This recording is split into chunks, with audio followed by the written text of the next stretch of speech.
ఇంకోటి అధ్యక్ష, గత 5 సంవత్సరాల్లో వాళ్ళు ఇందాక వసతి దీవెన, విద్యా దీవెన చెప్పారు అధ్యక్ష. 20 సంవత్సరాల్లో 3 సార్లు ఫీజు పేమెంట్ మోడ్ మార్చారు అధ్యక్ష.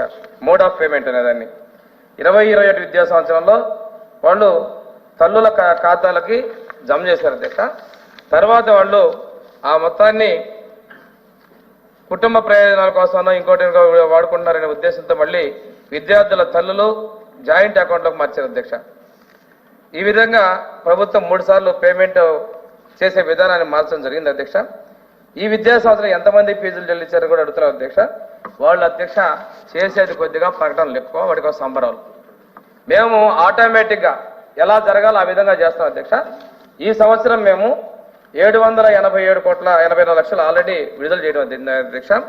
ఎస్సీ ఎస్టీ విద్యార్థులకి ఇంకా ఒక ఎస్సీలకు 35 కోట్లు, ఎస్టీలకి 14 కోట్లు బడ్జెట్ రిలీజ్ కూడా చేయడం అధ్యక్ష. త్వరలో కాలేజీ అకౌంట్స్కి అడ్జస్ట్ చేస్తాం అధ్యక్ష.